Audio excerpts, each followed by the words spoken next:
18 जुलै 2026 हा दिवस लय सूर परिवाराच्या इतिहासात सुवर्ण अक्षरांनी लिहिला गेला.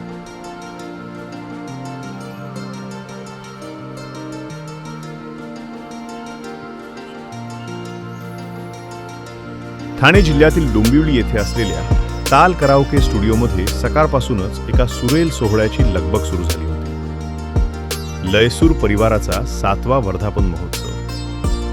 प्रत्येक सदस्याच्या मनात उत्साह, आनंद आणि अभिमान भरून राहिला होता. सर्वात आधी उपस्थित झाले लयसूर परिवाराचे को-ओनर उमेश दादा. त्यांच्यासोबत त्यांचे मित्र आणि या कार्यक्रमासाठी कणकवलीहून खास आलेले राजेश वाळके दादा उपस्थित झाले. स्टुडिओचे मालक महाजन दादा यांनीही स्वतः उपस्थित राहून संपूर्ण कराओके सिस्टीमची पाहणी केली. राजेश दादांसोबत त्यांनी प्रत्येक तांत्रिक बाब बारकाईने तपासली, जेणेकरून कार्यक्रम सुरळीत आणि दर्जेदार होईल. दरम्यान उमेश दादा आणि शशांक दादा यांनी सभागृहात बॅनर आणि सजावटीची अंतिम तयारी पूर्ण केली. हळूहळू लयसूर परिवारातील सदस्य एकामागून एक स्टुडिओमध्ये दाखल होऊ लागले. जान्हवीताई, मीनाक्षीजी, कांचनताई, स्मिताताई, दीप्तीताई, नगमाताई, तर दुसरीकडे शशांक दादा, सचिन दादा, युवराज दादा, वैभव दादा आपल्या कन्येसह, नितीन दादा, दिनेश दादा अशा सर्व सदस्यांच्या उपस्थितीने संपूर्ण स्टुडिओ उत्साहाने भारून गेला. कार्यक्रमाच्या व्यवस्थापनाची मोठी जबाबदारी नितीन शिंदे आणि दिनेश दादा यांनी अत्यंत समर्पणाने सांभाळली. त्याचबरोबर सचिन मोहरील यांची उपस्थितीही विशेष लक्षवेधी ठरली. सकाळी 10:45 सूत्रसंचालक जान्हवीताई आणि शशांक दादा यांनी कार्यक्रमाच्या शुभारंभासाठी मान्यवरांना दीप प्रज्वलनासाठी मंचावर आमंत्रित केले. मंगलमय वातावरणात दीप प्रज्वलन पार पडले आणि त्या तेजस्वी प्रकाशाने लयसूर परिवाराच्या नव्या पर्वाची सुरुवात झाली. यानंतर जान्हवीताईंनी वैभव गुरव यांना गणेश वंदनेसाठी आमंत्रित केले. अजय अतुल यांच्या संगीताने सजलेले आणि शंकर महादेवन यांच्या प्रभावी आवाजातील गणनायकाय हे संस्कृत स्तोत्र सादर करून वैभव यांनी संपूर्ण सभागृह भक्तिरसात न्हाऊन काढले.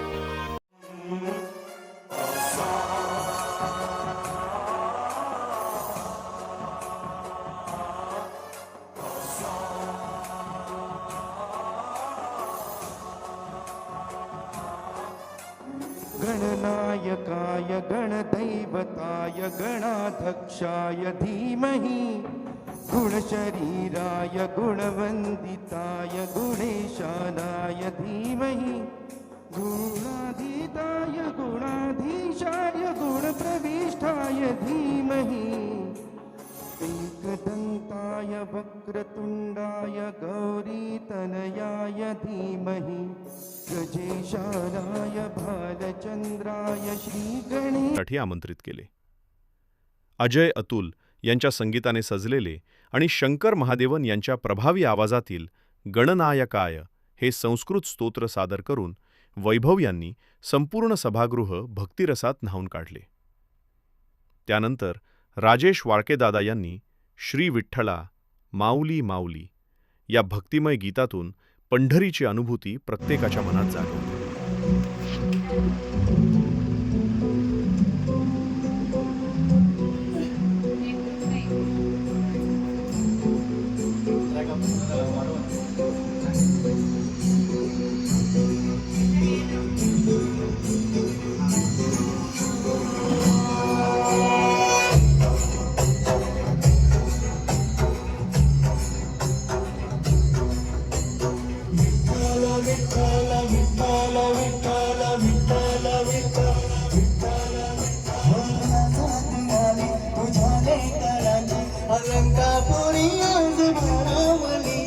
सामारी सागे तला मावलानी अमावाळ म्हणती तुझी सावली गळा भेट घेण्या भीमेची निघाली तुझ्या राम घोषात इंद्रायणी विठ्ठल विठ्ठल विठ्ठल विठ्ठल विठ्ठल हो विडे आस म्हणती गजा वैष्णवा विठोबाची उभी पंढरी आज नागावली तुझे नाव मोठे तुझे रूप ज्ञानी जीवाला तुझी आस लागली जरी बापू साऱ्या जगाचा परी तू आम्हाले कराची विठू माऊली माऊली माऊली माऊली माऊली माऊली माऊली रूप तुझे माऊली माऊली माऊली माऊली माऊली माऊली रूप तुझे विठ्ठल विठ्ठल विठ्ठल विठ्ठल विठ्ठल विठ्ठल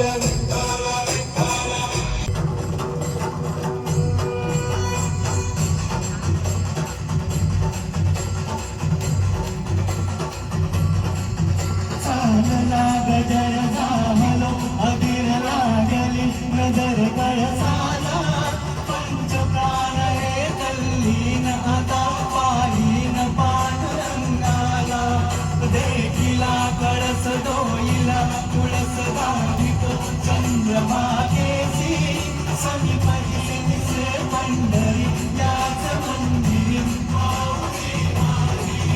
मुखदर्शन व्हावे आता तू सकल जगाचा दाता घे कुशीत ग माऊली तुझ्या पायरी ठेवतो मागा माऊली माऊली माऊली माऊली माऊली पंढरी कवळे हरी विठ्ठल श्री ज्ञानदेव तुकाराम पंढरीनाथ महाराज की जय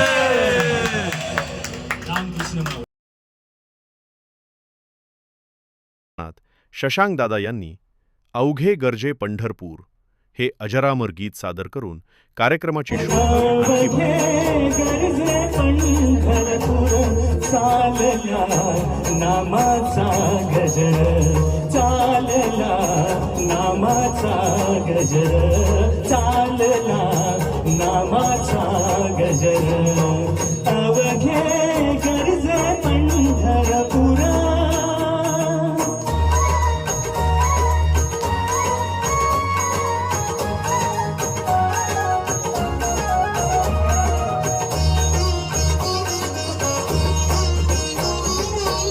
टाळ घोष कानी येती टाळ घोष कानी येती ध्यानी विठ्ठलाची मूर्ती ध्यानी विठ्ठलाची मूर्ती पांडुरंगी नाहले हो पांडुरंगी नाहले हो पांडुरंगी नाहले हो चंद्रभागानी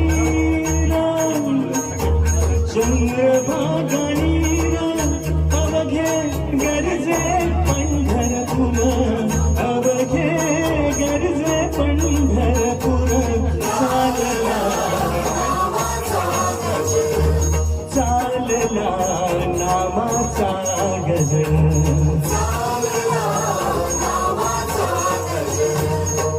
अवघे गरजे पंढरपुरा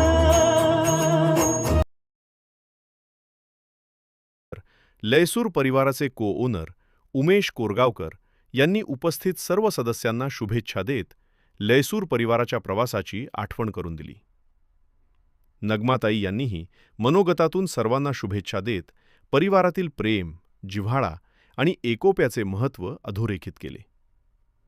आणि मग आला तो प्रत्येकाच्या मनाला स्पर्श करणारा क्षण. लयसूर परिवाराचे संस्थापक मनोज लाड यांनी लयसूर परिवाराच्या स्थापनेपासूनच्या 7 वर्षांच्या सुरेल प्रवासावर आधारित एक हृदयस्पर्शी चित्रफीत सादर केली. जुलै 2019 मध्ये जन्म झाला लयसूर परिवाराचा. या प्रवासात एक व्यक्ती कायम खंबीरपणे उभी राहिली, मीनाक्षी. जन्मण्यासाठी आणि सुरांनी